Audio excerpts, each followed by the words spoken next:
하나님의 말씀을 사모하는 모든 성도들에게 그런 은혜가 있기를 예수님의 이름으로 축복드립니다. 일생을 살다 보면요, 경험이라는 것을 하게 됩니다. 이 경험이 잘 쌓이게 되면 우리는 흔히 지혜를 얻는다라고 말하지요. 그리고 그 잘 쌓인 지혜는 남은 일생과 그 뒤에 후손들에게 좋은 교훈으로 나타나기 마련입니다. 오늘 우리가 읽은 시의 저자인 다윗은요, 우리에게 자신의 경험을 들려주므로 하나님 앞에서 우리가 어떻게 살아가는 것이 올바르고 지혜로운 것인지를 교훈해 줍니다. 여러분 1절에 다윗의 고백을 한번 보십시오. 그는 자신의 노래의 시작을 다음과 같이 고백합니다. 여호와여, 내가 주를 높일 것은 주께서 나를 끌어내사 내 원수로 하여금 나로 말미암아 기뻐하지 못하게 하심이니이다. 아멘. 주님께서 나를 수렁에서 건져주셔서 내 원수가 나를 비웃지 못합니다. 내가 주님을 우러러 찬양합니다. 라고 고백하고 있습니다. 시인의 첫 번째 고백은 무엇이냐면 내가 주님을 찬양합니다. 라는 것이라는 것이죠. 그런데 그 찬양의 근거가 무엇입니까?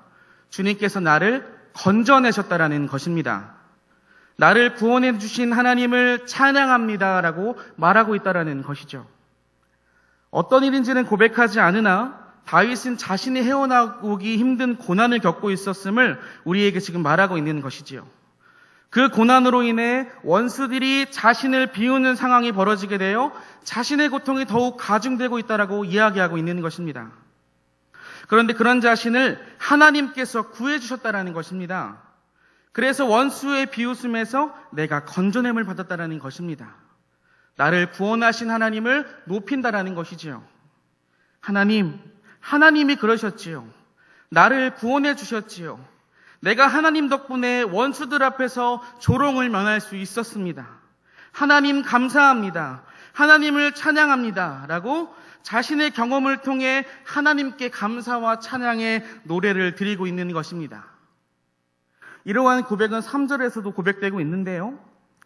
주님께서 나를 수월에서 끌어내 주셨고 무덤으로 내려간 사람들처럼 되지 않도록 생명을 허락하셨다라고 고백하고 있어요. 그렇기 때문에 하나님을 내가 우러러 찬양한다고 말씀하고 있는 것입니다. 나를 구원하신 하나님께 감사와 찬양을 드리고 있는 것이지요. 정말 좌절되고 힘든 그 순간에 다윗의 마음은 어떠했겠습니까? 여러분 그 심경이 2절에 나오고 있는데 여러분 2절 같이 한번 읽어보도록 하겠습니다. 시작.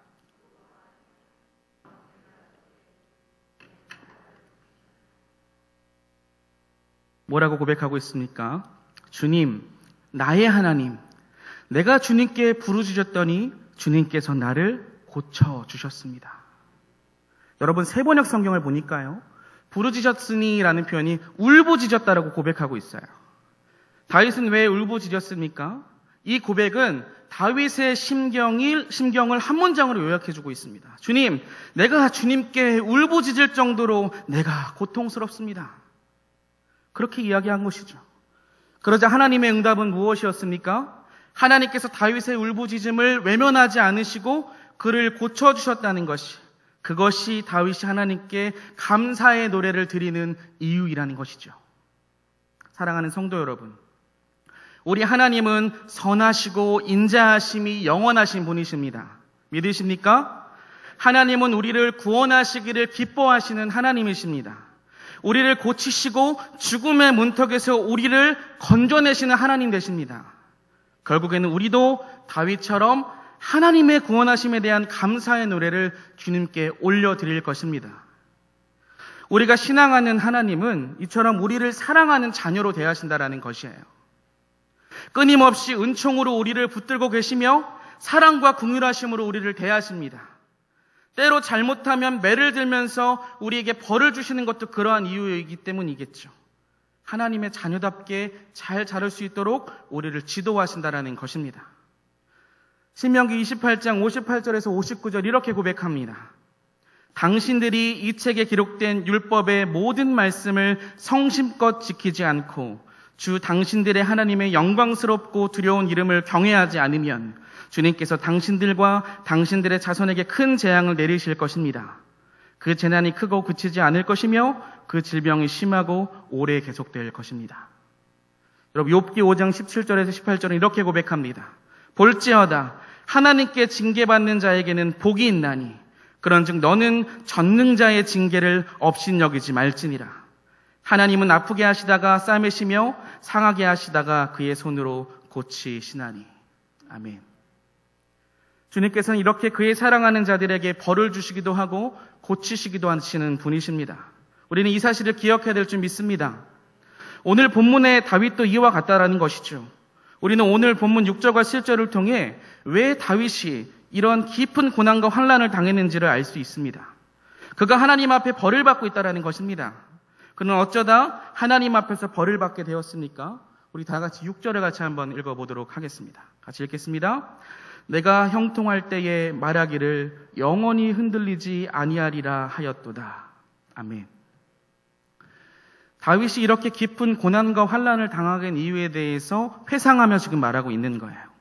내가 형통할 때에, 즉 내가 편히 지낼 때에, 내가 아무 일도 없을 때에, 하는 일이 잘 될 때, 이제는 영원히 흔들리지 않을 것이다라고 생각한 것입니다. 즉 이제 나는 하나님의 도우심이 필요 없다고 생각한 것입니다. 거짓된 안정감이죠. 거짓된 만족감이죠. 거짓된 만족감으로 형성된 자기 자만 및 교만이 그의 삶 속에 따리를 틀고 있었다는 것입니다. 사랑하는 성도 여러분, 우리도 이와 같은 실수를 자주 범하지 않습니까? 하나님께서 주신 은혜로 형통한 삶을 살아가는 일상 속에서 마치 하나님의 구원하심과 도우심은 필요 없는 것처럼 살고 있지 않습니까? 그렇게 생각하고 말하고 행동하고 있지 않냐는 것입니다. 이는 하나님 앞에서 큰 죄라는 것입니다. 이러한 삶의 태도는 우리로 하여금 병들게 하고 하나님의 약속에서 벗어나게 한다는 것입니다. 하나님의 구원하심과 우리를 향한 신실한 약속에 반응하며 마땅히 드려야 할 감사의 노래를 드리지 못하게 한다는 것이죠. 그런 다윗이 7절을 통해서 무엇을 말합니까? 무엇을 깨닫습니까? 주의 은총으로 나는 태산보다 더 든든했던 것이었습니다. 이렇게 고백하고 있어요.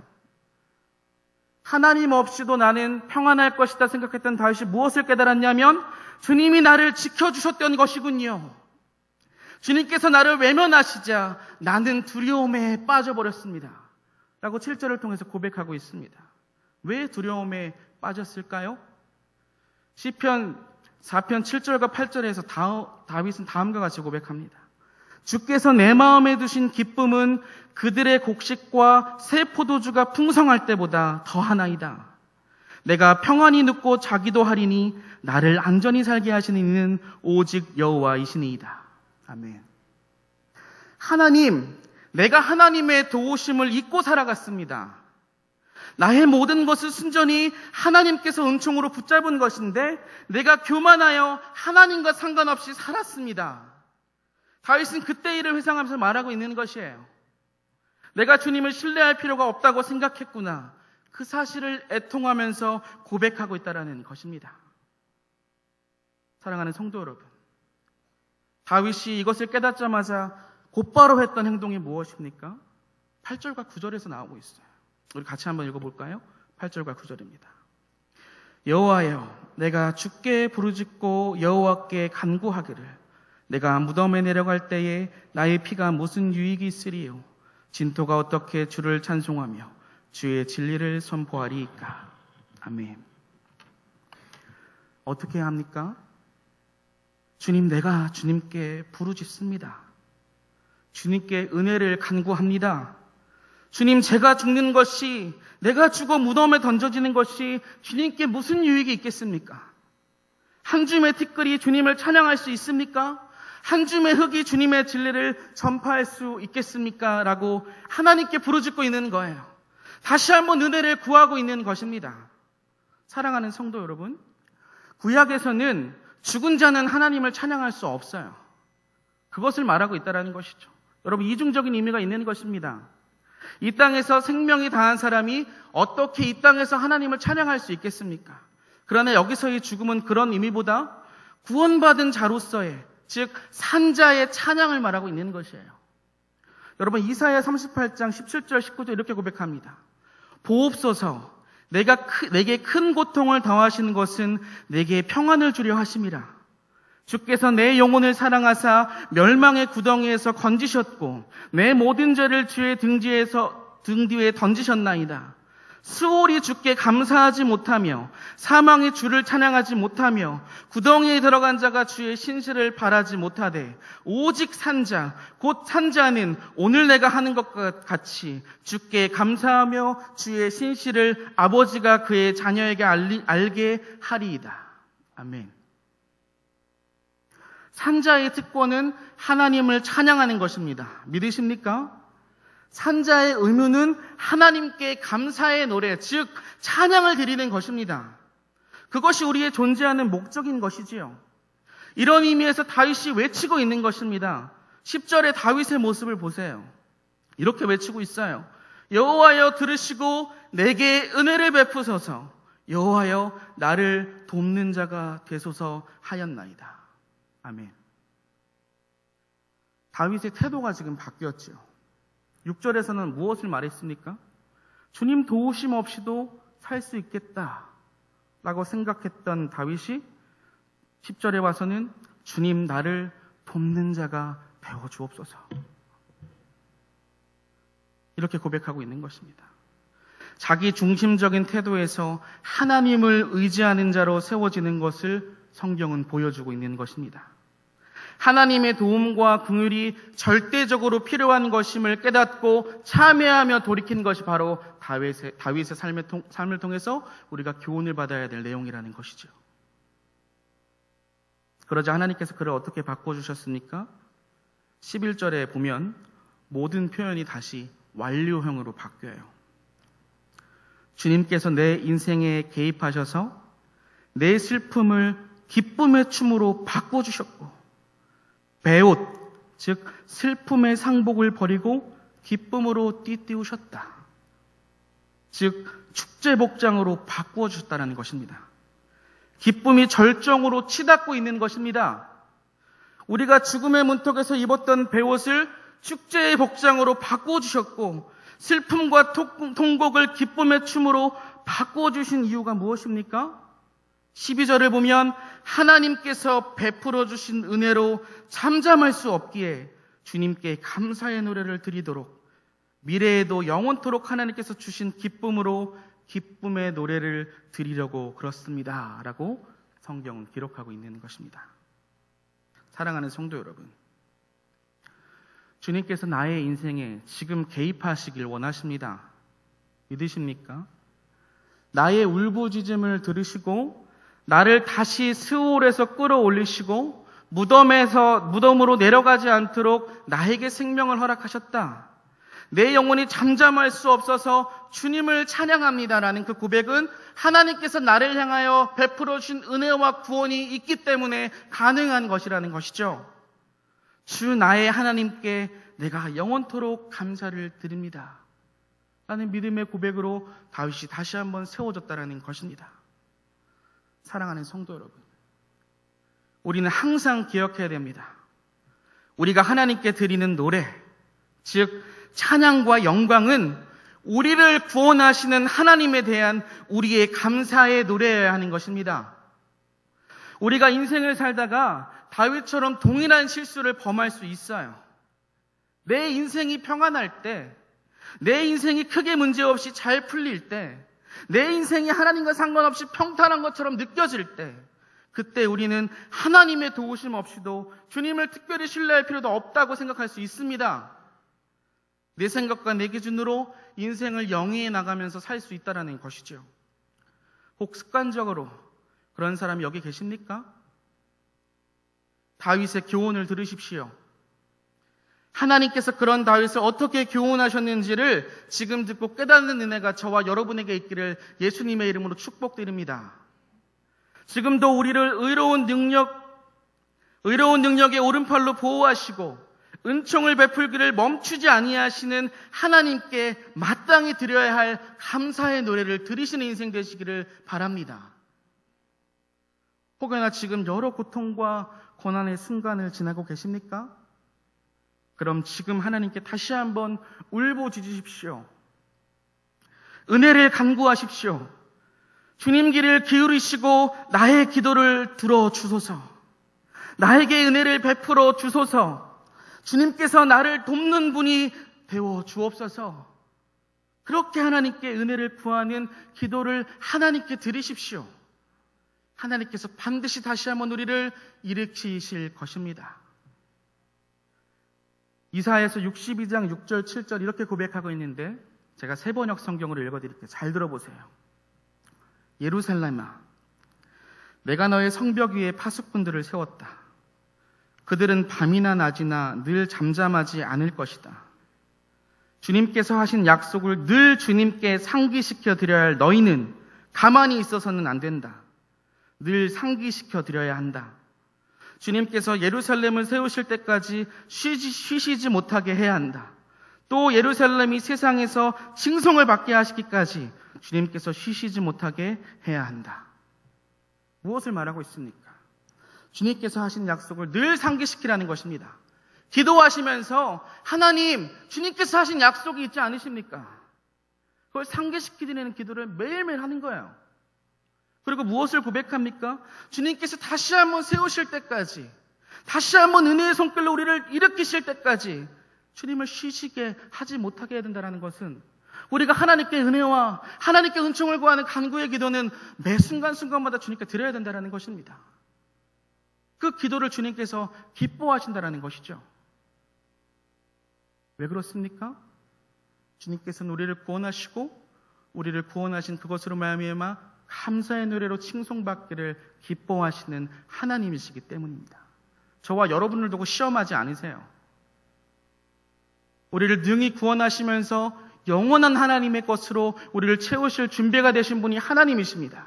그 하나님께 은혜를 구하라는 거예요. 그 하나님께 다시 한번 울부짖으면서 주님, 나를 돕는 자가 되어 주옵소서라고 고백하는 삶이야말로 우리가 하나님께 드려야 할 감사의 노래의 본질이라는 것이죠. 그 고백을 주님께 드려야 한다는 것입니다.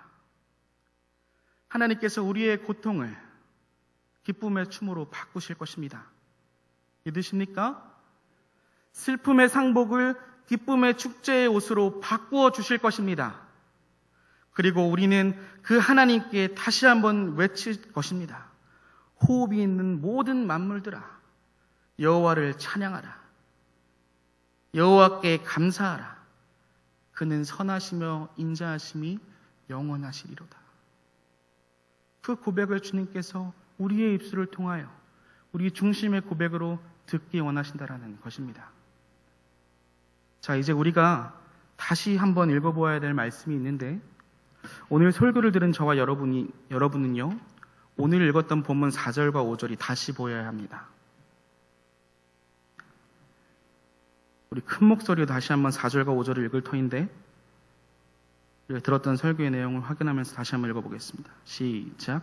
주의 성도들아, 여호와를 찬송하며 그의 거룩함을 기억하며 감사하라. 그의 노염은 잠깐이요 그의 은총은 평생이로다. 저녁에는 울음이 깃들일지라도 아침에는 기쁨이 오리로다. 아멘. 사랑하는 성도 여러분, 우리가 주님께 드려야 될 감사의 노래가 있습니다. 고통스러우실 때도 있을 것입니다.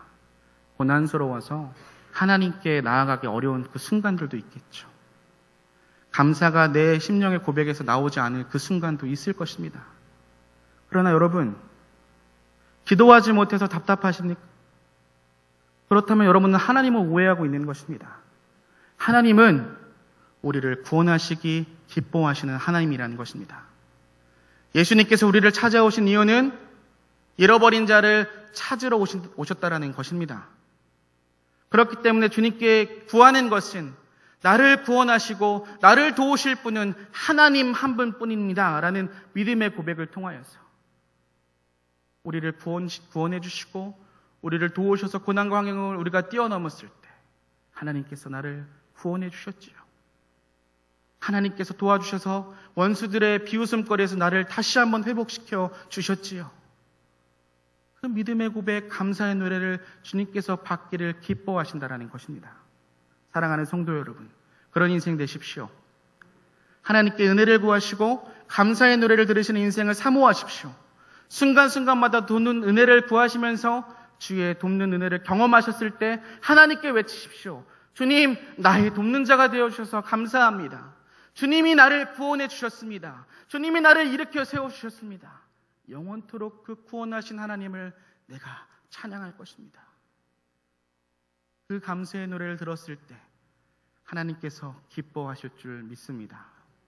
가라오케는 저와 여러분 모두가 다 하나님께 마땅히 드려야 될 감사의 노래를 드리시기를 예수님의 이름으로 축복드리겠습니다.